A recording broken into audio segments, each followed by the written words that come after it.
Shalom. First and foremost, I always want to give praise to Yahweh Shema Shai.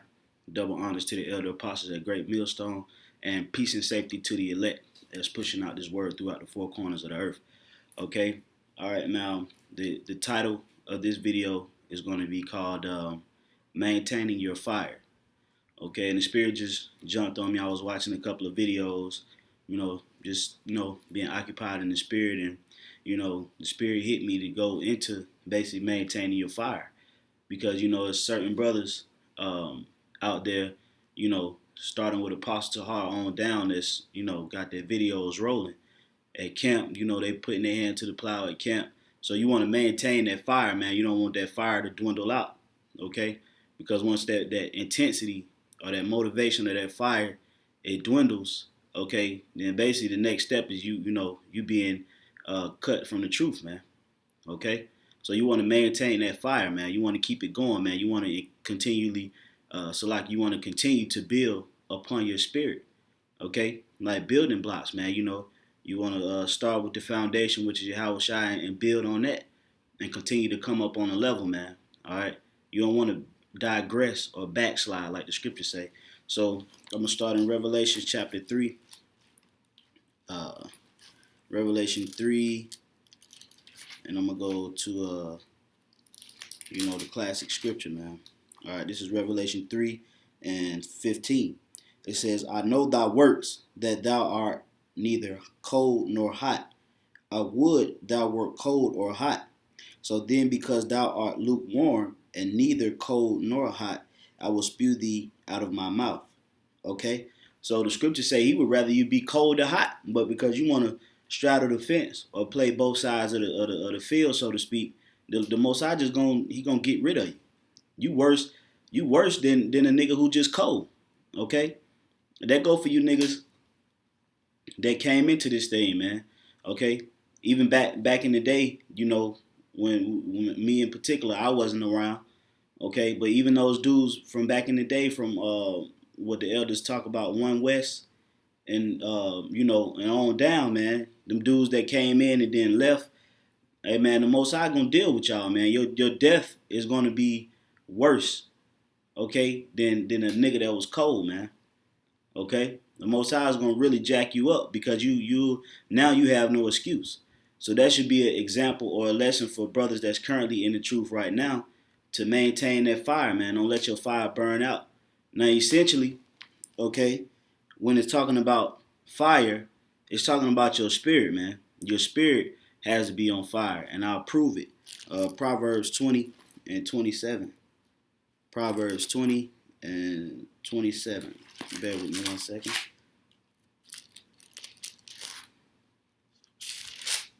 One second. All right, this is Proverbs 20, and I'm going to start at 27. It says, the spirit of man is the candle of the Lord.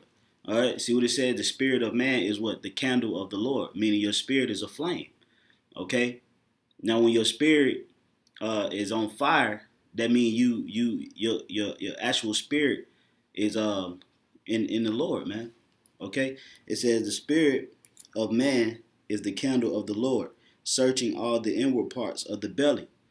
That's why the word is known as what? The light. Okay? So this truth really intensifies your spirit. It turns your spirit up. Okay? And once your spirit intensifies, you want to maintain that flame, man. You want to maintain that heat. Okay? All right? Meaning the truth is always constantly on your mind, man. When you wake up until before you go to sleep, man, you meditating on the truth.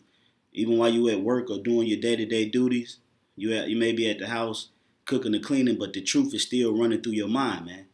You watching a movie, anything you doing, man, the truth is always going to be, going through your brain, man. All right? That's being on fire.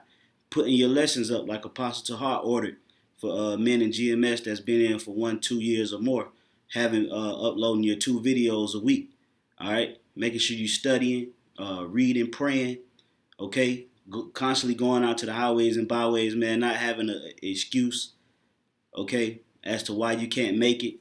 All right, just basically being involved in this thing, man. Maintaining your fire, man. Okay. Now with that one, I'm gonna go to Luke 19. Okay, Luke the 19th chapter, and I'm gonna start at the 13th verse. Okay, this is Luke 19 and 13. Well, I'm gonna start at 12. It says, "He said, therefore, a certain nobleman went into a far country to receive for himself a kingdom and to return." Now that nobleman is talking about Yahushua. All right, it says, "And he called his 10 servants and delivered them 10 pounds. And I said unto them, occupy until I come." All right, and those 10 pounds could, could represent, you know, basically, how could I say it? Those 10 pounds represents things that you acquire in this truth, so to speak. I don't think I, use the right word, but I'll keep going. It says 14, "But his citizens hated him and sent a message after him, saying, We will not have this man reign over us. And it came to pass that when he was returned, having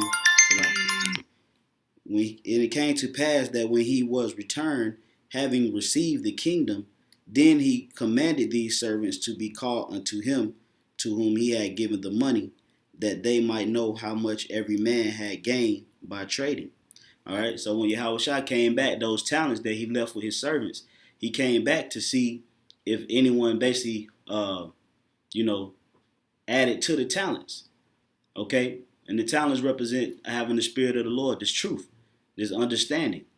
Okay, and that's when Yahushua is going to come back, and you guys that had this truth or had particular talents, okay, within the truth, and you basically just threw your talent, or like the scripture is going to say when I read down, hidden in a napkin. Hey man, you doomed, man. Okay. Verse 16. "Then came the first, saying, Lord, thy pound hath gained 10 pounds. And he said unto him, Well, thou good servant, because thou hast been faithful in a very little, have thou authority over 10 cities. Meaning when you get to the kingdom of heaven, you're going to be a part of the elect. Okay? Having authority over 10 cities. Meaning you're going to have people under you. Because you took what the Lord gave you and you grew. You maintain your fire. Okay? You increase. You built yourself up through the spirit and power of Yahweh Shema Shai. Okay? And it says,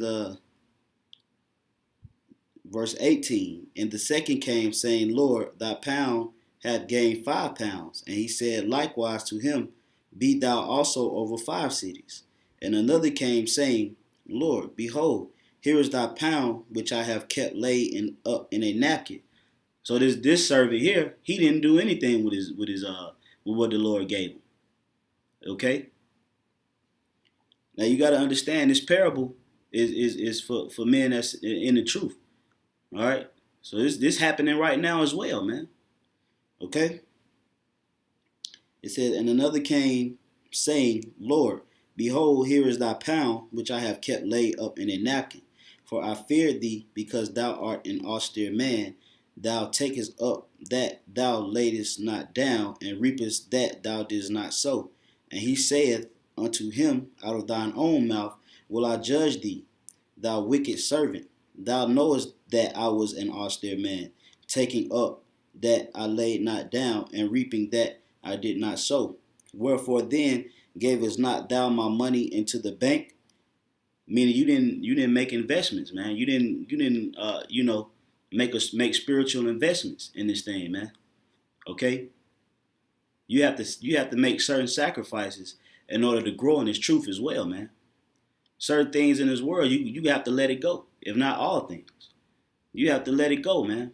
All right? And you have to take what Yahweh Shema, if anything is hindering you from growing in this truth, you have to cut it off. Okay? So if Yahweh Shema Shai gave us this thing, all right, and when we first came in, we was on fire. All right? That means we must maintain that fire until the coming of the day of the Lord, man. Okay? A lot of you guys have ulterior motives. Simply put, man. A lot of brothers have, a lot of men have ulterior motives, man, and they don't understand really what this thing is about. Okay? It says, Wherefore then gavest not thou my money into the bank, that at my coming I might have required mine own with usury. I'm sorry. And he said unto them that stood by, take from him the pound and give it to him that hath 10 pounds. And they said unto him, Lord, he hath 10 pounds. For I say unto you that unto every one which hath shall be given, and from him that hath not, even that he hath shall be taken away from him. Okay? So what does that mean, man? The Most High, Yahweh Shema Shai, is going to take what he gave you and give it to somebody else. And then just leave you out there as an open field for them demons to come back into, man. All right? You're just going to be an empty vessel with more demons on you than before when you came in. All right? So that's why it's imperative that you must maintain your fire, man. Maintaining your intensity, man. Really being about this, okay? Because you got to understand, there's millions of Israelites out here. It's not billions of Israelites out here, man. Okay, that the Most High could have gave His truth to, but He decided to give it to whoever got it. So you have to look at it like you really have a rare piece of treasure, spiritual treasure, okay? And you have to use that spiritual treasure, man. You have to really, really look at this truth as being precious, okay, and very rare, because a lot of people don't have this. They don't know this truth, okay? And there's certain people that may know certain parts of the truth, but the name wasn't given to them, okay? But because we know for a fact that Yahweh Shema Shai has given us 100% truth, we must maintain our stability and our fire, man. Okay? So if brothers not putting their videos up, and you know you're supposed to be putting your videos up, man, get out of that lackadaisical mode, man. All right? Of course, you know we're going to have low points. In the truth, your spirit is going to be low because you're dealing in this captivity, man. Some days you're not going to feel it, man. Okay? And that's when you go to Yahweh Shema Shai and you send up prayers and ask the Most High through His Son Yahweh Shai to increase your spirit, to give you the spirit to endure until the end, to give you the spirit to maintain your fire, man. Okay? And I'm going to get one more scripture. This is the book of Ecclesiasticus 39. And I'm going to start at verse 1. Okay, this Ecclesiasticus 39 and 1. But he that giveth his mind to the law of the Most High and is occupied in the meditation thereof. Okay, so that's two scriptures where, back in Luke, the 19th chapter, it says, occupy until I come. Now this scripture say, and is occupied in the meditation thereof.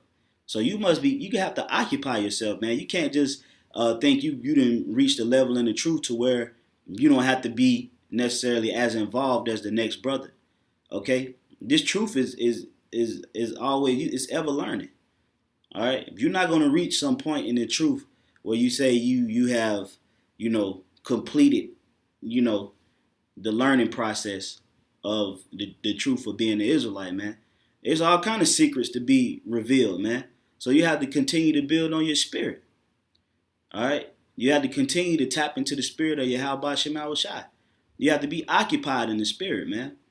You can't just be a nigga thinking that you're going to maintain the spirit, man. Because that spirit is going to leave you. You're going to catch some demons. Demons going to deceive you into thinking a situation is something that is really not. And next thing you know, you either going to get kicked out or you ain't going to come around no more. All right? All because you didn't maintain your fire. Okay? It says, but he that giveth his mind to the law of the Most High and is occupied in the meditation thereof will seek out the wisdom of all the ancient and be occupied in prophecies. Okay? Meaning you be occupied, meaning being watchful. These different news outlets about the chip, World War III, the famine, the situation out in Venezuela. Okay? Different acts. Okay, you can watch the local news. It's certain things on the local news that you can do a lesson on. Okay, But you have to be occupied in these prophecies, man. You got to know what's going on, man. All right, we set up to be the watchmen. All right, so you have to really you can't look at this like it's just some kind of light duty. This is a heavy thing that you're involved with, you know, and it's just for brothers that that don't really understand it, man. This is a heavy thing that we're involved with, okay, and we must, according to Scripture, we must maintain that fire and stay occupied, man. Because if not, it don't matter how great of a teacher you are. You had the dude out in Dallas, man, the camp head, and when I first came in the truth, I used to watch him, okay, and this was years ago, 2009. You know, I used to learn from him, and now all of a sudden, this guy nowhere to be found. All right, so you can't look at it like I'm a great speaker and I know all the precepts, and I know this and I know that, so I'm gonna fall back, or you thinking you more than what you are. You're gonna lose your fire, man. Okay. All right. So hopefully brothers was edified and motivated off of that. Until the next lesson. Shalom.